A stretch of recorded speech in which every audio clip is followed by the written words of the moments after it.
Anong mensahe ang kailangang marinig ng mga Scorpio sa period na to? Pwedeng nangyayari na itong magiging reading o mangyayari pa lang. Kung hindi man para sa inyo itong magiging reading, di baka para sa someone na malapit sa inyo o kakilala nyo mismo. Baka may lumabas na gender, mamaya gawin nyo na lang energy, masculine at feminine energy. Pwede rin naman na wag nyo nang pansinin ng gender. Hindi ko masasabi kung anong magiging reading, kung positive ba o negative. Depende sa kung anong mapipick up pong energy. Walang masama kung papanoorin ang Sun, Moon at Rising sign. Kasi baka alin man sa mga yan ay mag-resonate na sa sitwasyon nyo. So, ang bida natin na lalaki, pwede ring babae kung extrovert siya. Pero since dalawa yung gender, mamimili lang ako ng isa. Pero, again, pwede rin naman siya sa babae, yung reading kung extrovert, ha? Ang pipiliin kong gender ay lalaki. Kasi mahirap mag-explain pag dalawa yung sinasabing gender. Anyways,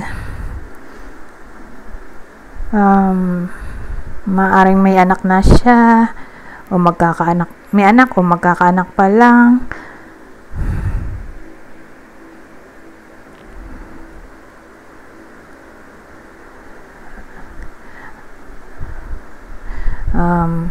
Mayaman, kung di mayaman, may business. Kung walang business ay may trabaho. Pwede ring senior to. Pero single ba to? Kasi usually di ko masabi kung single ba to o hindi. Kasi may single mom, may single dad.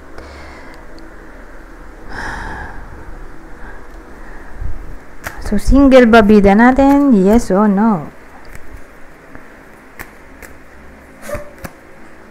Yes, single siya.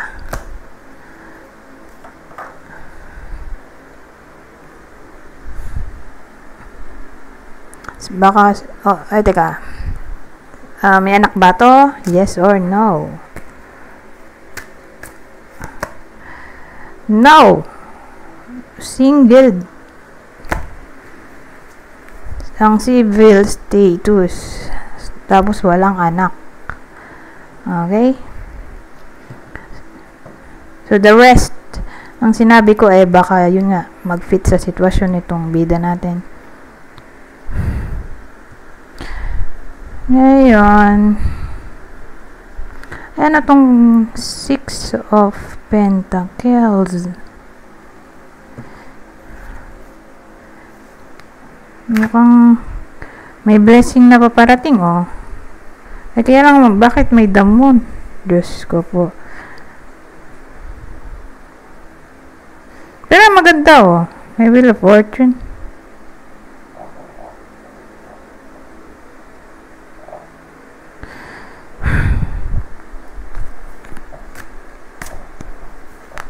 Alamin na nga natin itong the moon bago ko magtuloy dito.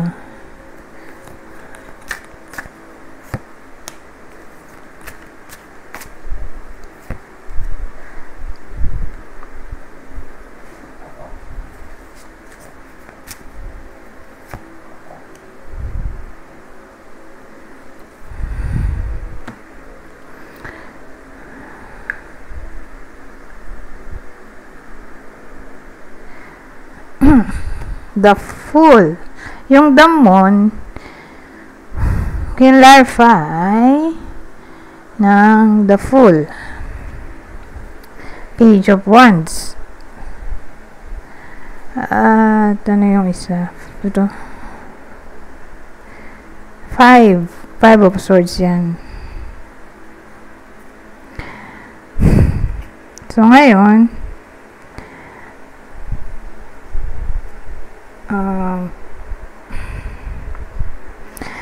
nagmukha na itong ano,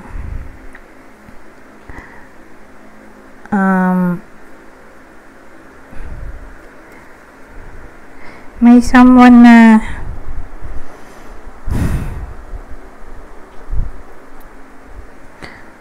maiinggit ba sa iba sa inyo? Magsisimula pa lang kasi hindi pa nadating to eh. Darating pa lang tong blessing natin. Kasi ang Six of Pentacles ay blessing. Yun nga lang, di ganun kalaki. Small blessing. Like, new career opportunities. Magkakapera. May something na ma-obtain ba? In short.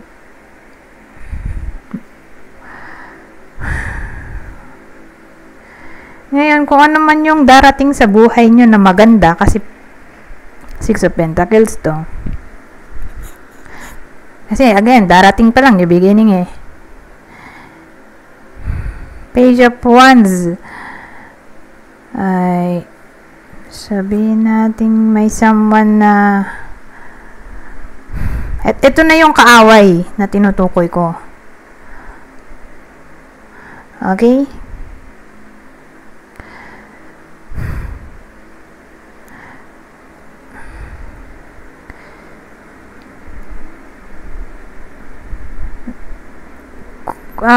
Ito kasi deception.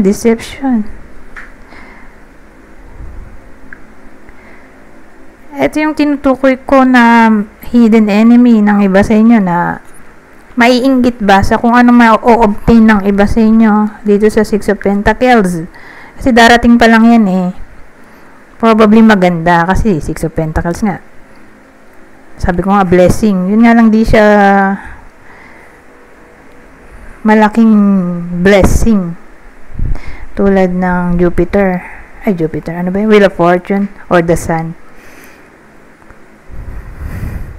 Pero blessing pa rin yun. Okay? Pwede rin the Star, di ba? Blessing din the Star. Pero ganun, hindi siya super malaki kasi Six of Pentacles lang to. Pero blessing pa rin or opportunity. So, kung ano man yung ma-obtain nga ng iba sa inyo, at darating pa lang to, ngayon may maiinggit. Magiging red flag na to. The Moon, ito yung inggitero. Mala narcissist. Ayaw na malalamangan siya. Napaka-competitive. Laging naiinggit, laging nagsiselos.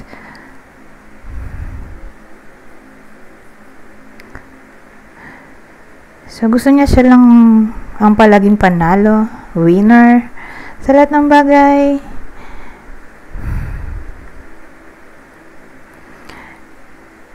So, ito yon, taong mainitin ang ulo o unreliable.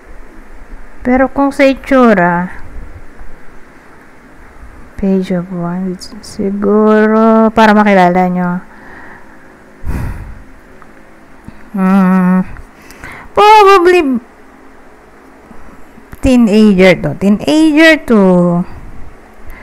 29 years old. So, anong itsura niya bukod doon? Maaring moreno. Okay, moreno, tan to maitim.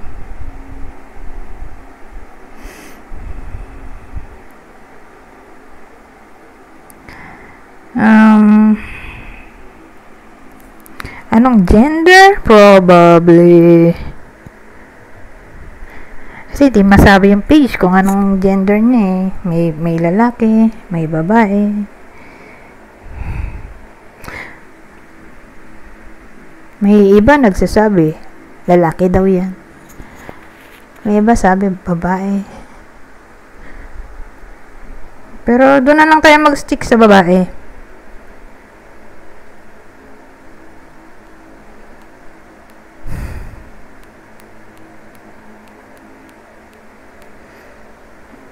So, yun. Babae yung may masamang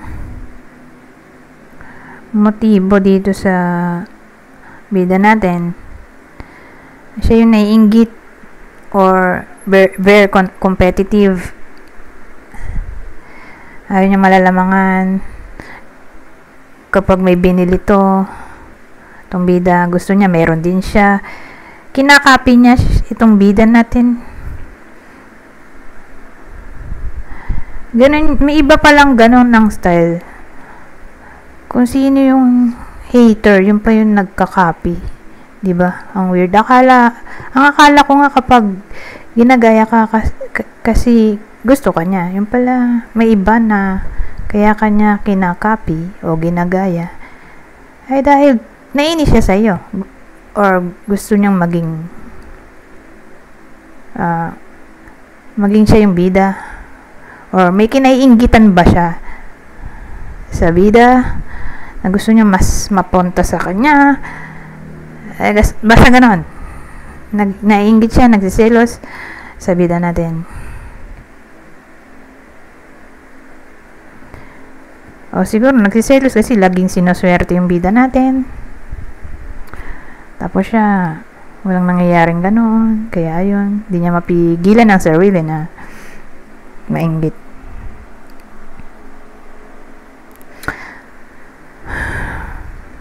Ang tanong, sino kaya to? Sino tong red flag na to? Kailangang makilala ng bida natin para maiwasan niya. Ano itsura nito?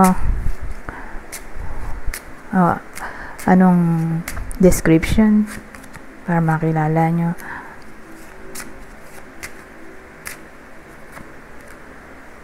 Ito rin page child, isa lang yan eh, pero this time lalaki to. Ay, sa bagay dito ang child ay lalaki lang, walang babae, pero tingnan ko rin kasi may iba na ito, iba to, babae to eh, adult to. May case na yung child may lalaki, may babae. Pero tingnan natin.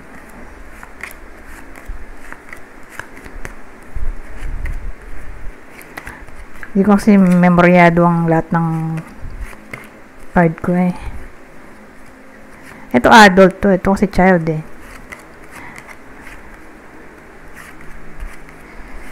So, wala eh. Walang ibang gender yung child. Kasi yung ibang deck, yung child, may babae. Aside sa lalaki, may babae. Tulad nito, adult. May lalaki. Lalaki to. Babae. Pero dito, sa case na to, walang ibang gender yung child. So, neutral siya. Pwedeng babae, pwedeng lalaki. Pero again, pares lang to. Page. Saka to. Child, oh.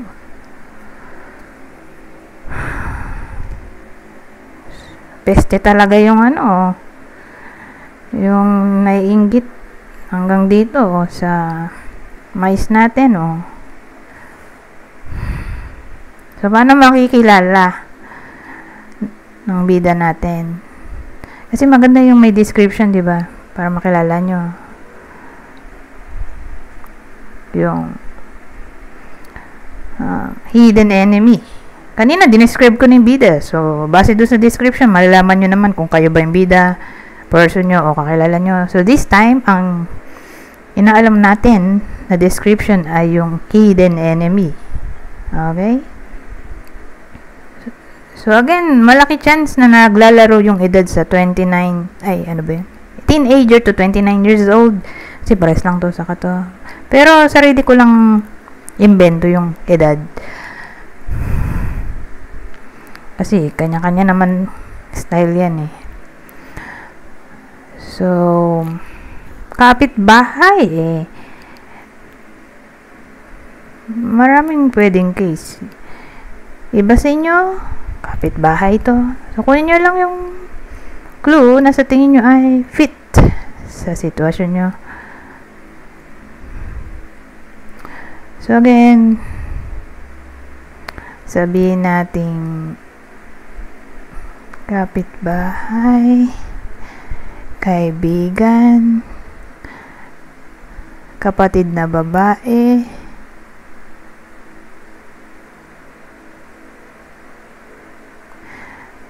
o may work na babae,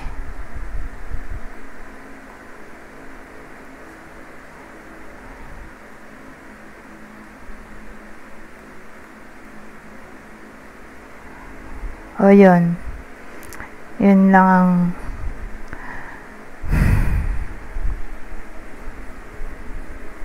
masasabi ko. Or depende, may iba kasi sa inyo nabavibe na to na may competitor siya, or may iba sa inyo na aware na sila, hindi na to hidden. Kasi yung iba hidden pa lang, yung iba naman aware na sila na may naiinggit sa kanila. So pwede rin ganun, kung sino yung na vibe nilang may negative energy, di siya na yon. Kung may awareness na, or kilala na nila mismo, for example. So case to case basis.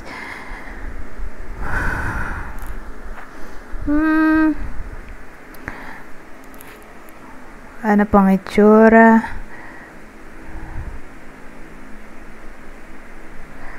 Siguro yung hirap mag-isip.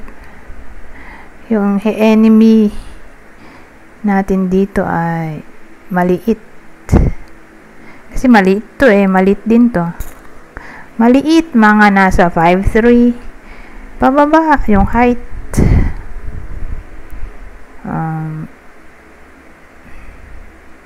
Sabihin natin nagpapakulay siya ng buhok.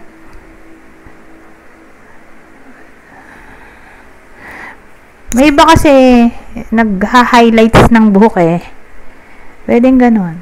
Nagha-highlights or black or brown ang buhok. May iba trip ang gray ang buhok, pero bagets pa. Gray, ash. Gray hair o ash. May ba? Ano mo yun, yung kulay na may halong gray. Doon na papasok yung ash brown, ash something. O baka ano to. Kung applicable sa inyo, kakambal. Or LGBTQ.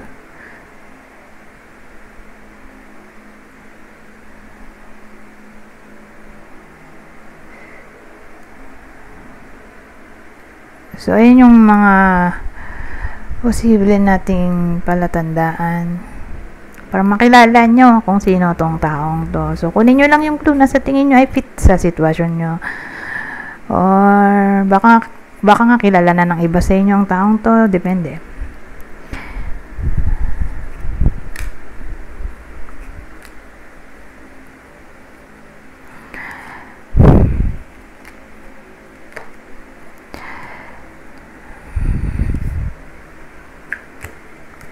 Ngayon, ang maganda na dito tong Wheel of Fortune, So, from small blessing, naging big blessing. Ito maganda. Pero alamin natin to kasi maraming meaning Wala itong Wheel of Fortune. Kasi baka rin naman magkabati sila nung kaaway. Maraming pwedeng case. So again, mangyayari pa lang to, hindi pa to nangyayari sa iba sa inyo. Darating pa lang tayo dito sa may blessing na paparating na kaiinggitan siya. Okay? So again, depende nga, may iba kasi sa inyo, aware na sila dito sa tinutukoy ko. So yung iba naman, hindi pa aware. So kung hindi pa aware, edi hidden enemy pa lang, di ba?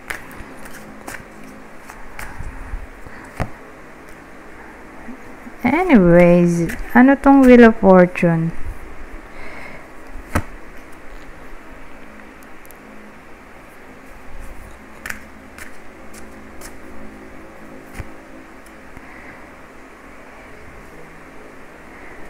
Oh. Ito yung ano natin, oh.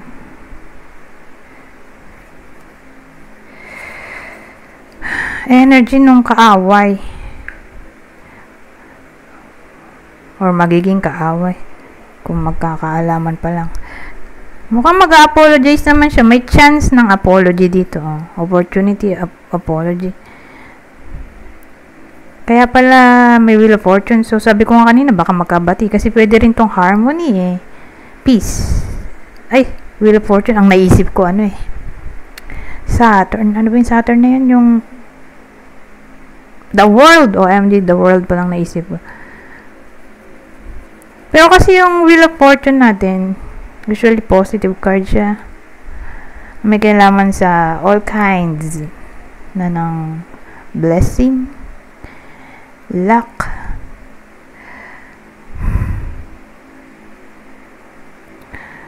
so sabihin nating ang gustong mangyari ng iba sa inyo ay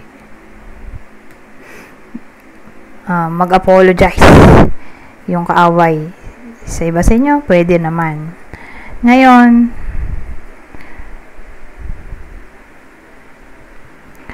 baka makarma, who knows? Kasi karma din naman tong Wheel of Fortune.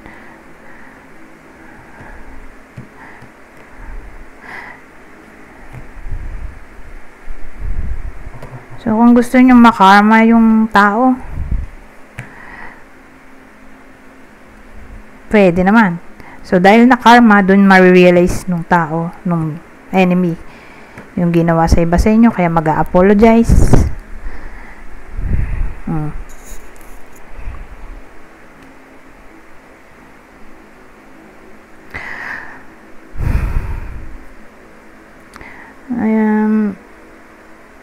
Ano pa ba?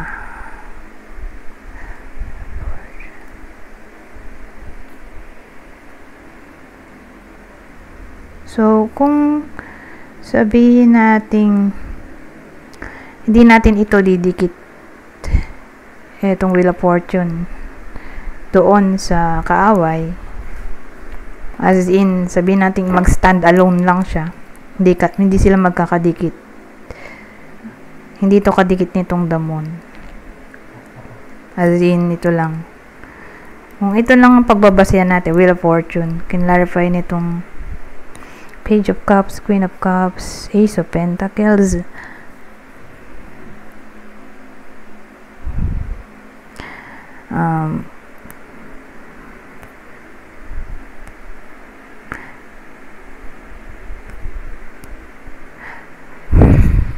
ex, may magbabalik na ex sa buhay niya.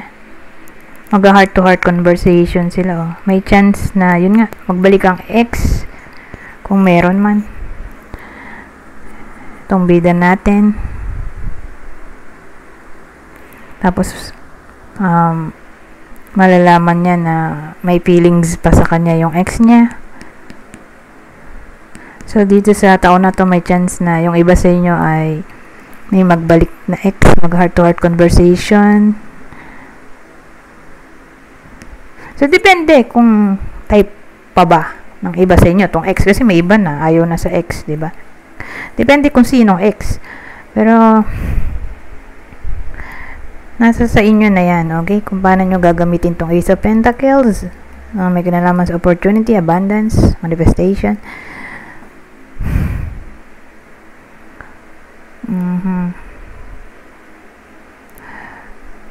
So, kung gusto nyo pa, di magiging kayo ulit. So, kung gusto pa ng iba sa inyo, ang ex na to, na magbabalik sa buhay nila, di may chance na maging sila ulit. Okay? Kaya dating dito, pero malaki ang chance na ang magbabalik sa buhay ng iba sa inyo ay type nila pa.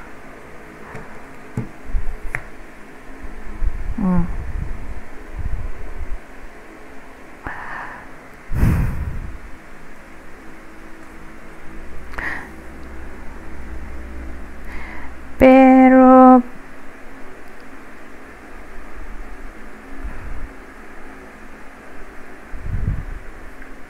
malaki ang chance na babae yung magbabalik eh. Babaeng ex or lalaki kung introvert, kasi maraming gender sa panahon ngayon. Depende kung anong gender ng iba sa inyo.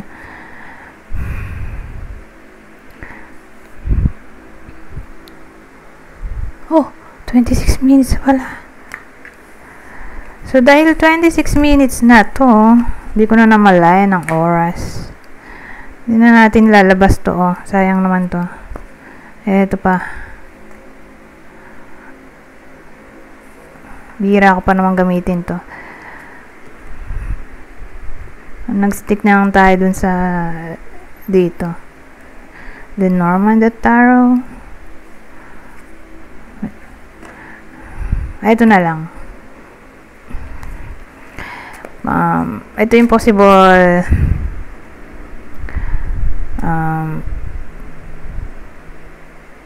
X na lang. Di na natin clarify yung kaaway. Okay? Doon na lang tayo sa X. Kasi pag love reading, doon lang naman ako naglalagay nitong clue. So, kung ex-partner, sino yung magbabalik sa buhay ng iba sa inyo? Pisces, Sagittarius. Dahil pala. Leo. Ngayon, kung hindi para sa inyo tong reading, di baka para sa someone na malapit sa inyo, kakilala o idol. Kunin nyo lang yung clue na sa tingin nyo ay fit dun sa kakilala nyo. So, ang possible zodiac sign niya ay Taurus, Sagittarius. Ngayon, may isa pa tayong clue. So, kung di tumama sa inyo tong clue, edi baka tumama dun sa person nyo, kakilala o idol. Kunin nyo lang yung clue na sa tingin nyo ay fit sa sitwasyon nyo. So, may someone na Australian or baka nasa Australia. So, may someone na nasa Australia o baka foreigner talaga, Australian, or kung di applicable na may someone na nasa Australia or Australian talaga yung tao, baka nasa abroad. May someone na nasa abroad or foreigner or pwede ring long distance relationship. So, kunin nyo lang yung clue na sa tingin nyo fit sa sitwasyon nyo o sa kakilala nyo. Ito, braids. So, may someone na mahilig mag-trintas. Oh, kanina, foreigner. Ngayon, foreigner ulit. Oh. So, kung di literal na nasa Australia, kung di literal na nasa Australia or Australian, ay baka Asian. May iba sa inyo na ang person nila ay kapwa natin Asian.